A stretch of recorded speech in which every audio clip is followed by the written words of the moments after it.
about AM radio's dead? What was that again? I thought we would. I was in the back, was having my second beer, and I went, what? I thought we would treat this as. Here's why AM radio matters still. All right. It's because it's not because. Because you guys talk louder. It's not because this guy can be funny or that guy can be entertaining, because that's all good. Yeah. I mean, and that all has a place. You know what I think that AM radio and traditional media still matters is because when you do pick up the Tribune and they go, holy cow. Wait, you just said something that a lot of people don't do. What's that? Pick up the Tribune. When you click on the Tribune or however the hell you're going to access it, which doesn't matter. I mean, the Tribune isn't about paper, and AM radio isn't about being on the AM dial. It's about interaction and information. And when you access AM radio, or if you access the Chicago Tribune, you know what you're accessing? People who have devoted their careers to figuring stuff out. Sure. I'm speaking about the Tribune more than what I do, but this is my point, that the Tribune will get Rahm Emanuel. The Tribune will tell you the truth about Jesse Jackson Jr., and they'll do a little digging. And the rest of us can sit there and wonk away and go, I think Jesse Jackson Jr. should quit because he's a loser, blah, blah, blah. And that can be funny, or he can even be thoughtful, but at some point, somebody's got to do the work. And I think that what AM radio has done is it's been interactive, it's been community, it's been Chicago. WGN has been the voice of Chicago for years. I'm quitting it, so I'm not here to defend it per se, but I'm telling you that there's still value in traditional media. Sure. People who have devoted their careers to informing and interacting with the community really do matter. And so like new media and social media are fascinating and valuable too. But I almost think it's apples and oranges. They can do that and should and will. But at some point, you got to pick a couple of those apples on the other side. These are the oranges, and say, WGN Radio still matters. The Chicago Tribune still matters. If the Tribune went away or WGN Radio went away, then all of a sudden, you wouldn't have that interaction. You wouldn't have somebody going, no, wait a minute.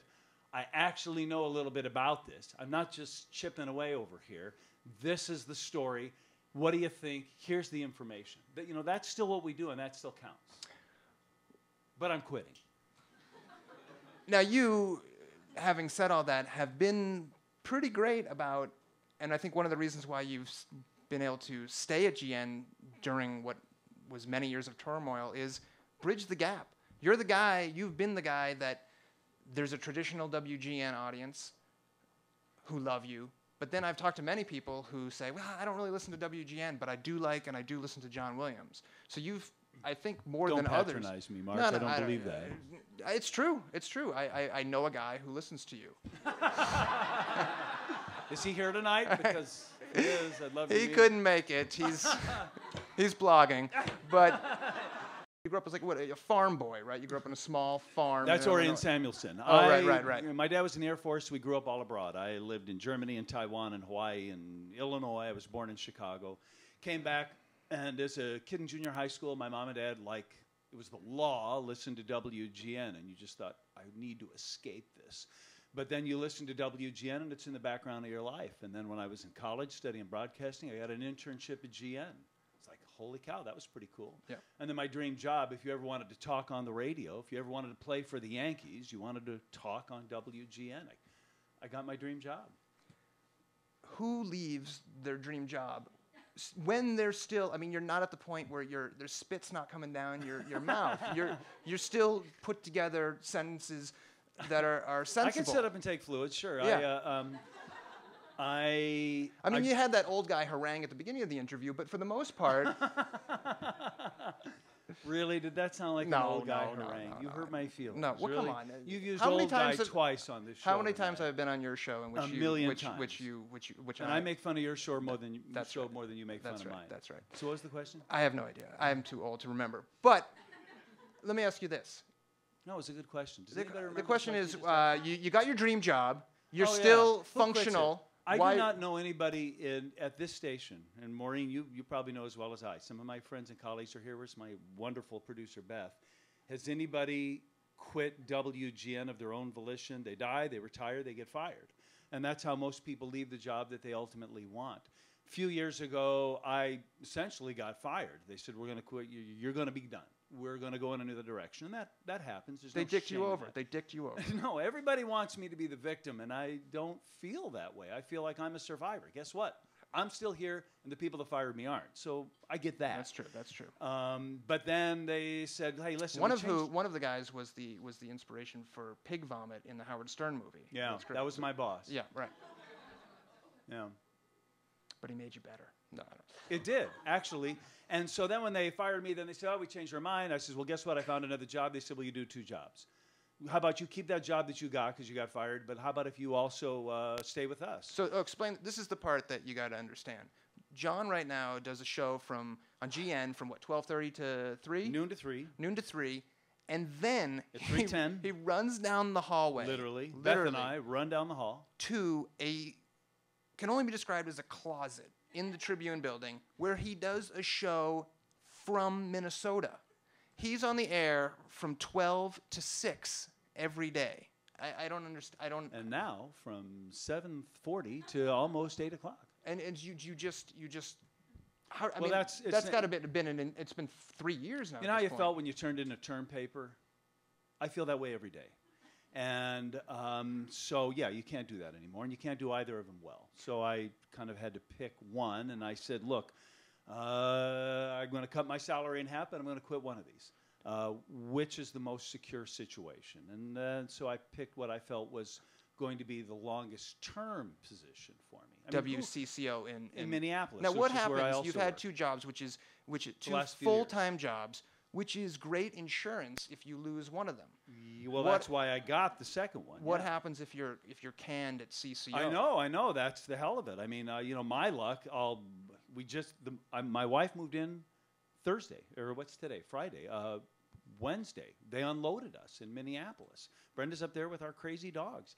And I said, boy, I hope they don't let me go Friday. But, I mean, that's the way the business is.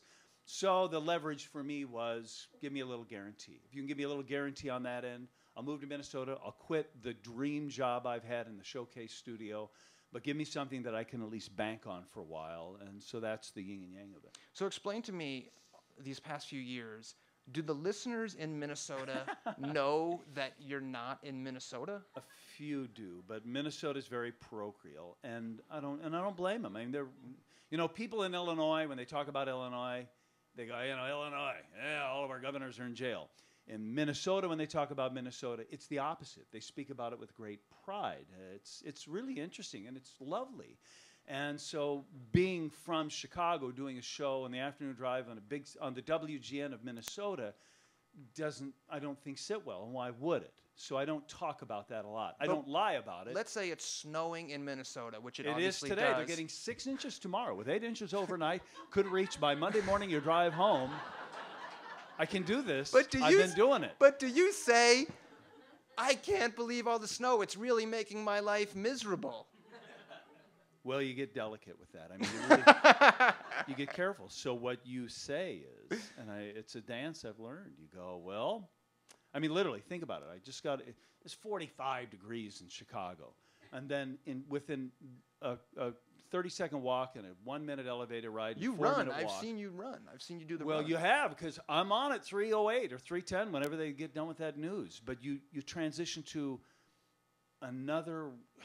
It's the Midwest, but I mean, really, Minneapolis is quite different than Chicago. And so you go, I'm now a Minnesotan. I have to think like that. I have to relate to those people. Do you put on an accent? Yeah, sure. Hey.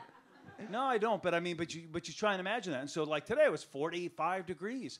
Literally, the overnight low in Minneapolis Sunday is going to be 2, and they're going to get 8 inches of snow. And today in the afternoon in Minneapolis, all of the roads were closed because everybody was crashing because they had black ice. And so I'm trying to relate to that. Now, I don't say, boy, I hope my drive home isn't as bad as yours. Sure. Because that would be a lie. But I will say, you better watch out because the roads are terrible. And I'm telling you, if you go 369 right now, you'd better stay south because northbound's shut down. When you move there. Or whatever. When you move there, you should totally overcompensate. And just every day talk about all the streets you were walking on. Oh, no, the bad part is I do that now. I mean, if you were me in Minneapolis, trying to pretend like you were in Chicago, you'll hear this. I'm pretending I'm you. You are in Minneapolis. I'm in Minneapolis. And you're doing the afternoon drive show on WGN in Chicago. Right. You so want to be there, but you're not. And you hate that you're consuming that market via the internet. You know, you're looking at the evening newscasts online and you're reading the newspaper online, and you aren't bumping to people in front of a bar or tavern or whatever it is that Chicagoans do. So you say, okay, I got this. So I was at Wrigley Field yesterday, and boy, the Cubs sure did play a good game. And you're like demonstrating that you got it. And that sounds so phony that they see through that. So, you know, it's you know, you don't hear me dropping Chicago references. Hell, I'm in Chicago. I don't need it. Sure, sure. When I'm on a Minneapolis, I overcompensate. I'm trying to demonstrate that I'm not lying. I mean, really, I'm not. But I'm also trying too hard. I expect when I get up there, I'll sound more like I'm there. That's a plan. Real quick, you've been on GN for a number of years. It's time. You've been great. What have you had, can you think of moments that were just disasters? For real. Was disasters? You were saying that were awesome, that validated every day. You're one of the smoothest guys on the radio. Every time I go in, I feel very comfortable. But something where you felt this guy, either I screwed up or somebody came in and they weren't sane. My last interview with you. So 2 days ago, he's plugging the show, and so he's sitting there and he's doing the green room with me. I'm on a 50,000-watt clear channel station that is literally heard over the broadcast AM airwaves. Sure. In 39 states.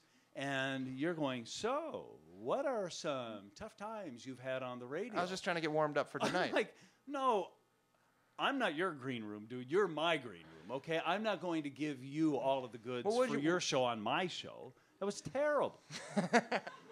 Okay, what was your second worst experience on WGN? A turning point for WGN and for me was when Sam Zell bought the Tribune Corporation, hired some of his pals to run our radio station, and they thought it was all going to go well, and it didn't. And so our radio station and AM radio in Chicago right now is in a transition point. You know what I mean? The last 3 years have been some of the most challenging moments I have ever imagined. It's really been tough. But it's also, like you quipped a moment ago, made me a little bit better, you know? So you're like, if you're going to survive, you'd better get on your game a little bit. You'd better think about it more. You get lazy after 12 years. Well, come 12 years, Pig Vomit was sitting from me to you going, well, what are you going to talk about? What are you going to say about that? What are you going to do that? Why are you going to say that? I go, I don't know. Are you kidding me? So they didn't trust us anymore to do our shows. And they wanted to manage it. They wanted to manage the message. They wanted you to deliver not just a good topic, but a great, crazy hook to the topic that would make people really love it and listen, which is that's a reasonable challenge if you're doing what I'm doing. It's not enough to say, hey, Barack Obama won the election. Now tell me something I didn't know, or give me something different to think about. And these guys came into that room with that in spades. That's what they wanted. But here was their problem, and this was an epiphany, I think, for me, if not for Beth, too. So they said, okay, here's the topic we're doing today, whatever it was. We're going, yeah, and then, but what about that? Okay, hey, that's a great take. Good, go with that. And then Beth said, yeah, but actually that's not what happened. What happened was the guy didn't say that, and so that's not really true. And everybody turned and looked at Beth like she just, killed Christmas. And Beth was like, well, what I just said was true. And Matheny's point was, that's not real relevant now. Wow. That's not real relevant. What we had going there, which was not accurate, was pretty good. And Beth ruined it by going, yeah, but we're going to get caught. That's not the story. That's not the news.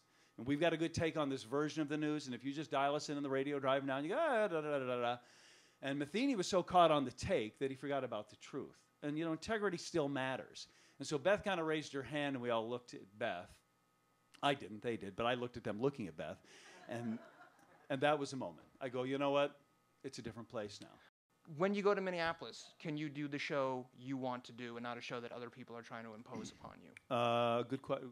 What a good question. Thank you, John. The reason Mark matters, the reason Mark's good, I mean, you guys are amazing. So every time I'm standing back there, I want to be him. This is really good, and I'm really glad that you people are here, and I'm glad that Mark is such a good listener. He asks good questions. Thank you. Good night. You didn't answer the fucking question. Can I be what I want to be when I get up there? I'm in a different day part. I'm doing afternoon drive. We break more for traffic and weather. I won't be able to do the longer form conversations and brilliant things that I want to say here. But I think so. And if not, too bad for me. But, you know, really, but I mean, that's the nature of the beast. I'm lucky to have had 2 jobs at the same time, both of which were my dream jobs, CCO in Minnesota, GN in Chicago. I had to pick one, I picked that one. If it doesn't work out, I'm okay with that. And frankly, I think it will. I got a good deal. Well, I'm going to miss you. And I know everybody here will too. John Williams, everyone.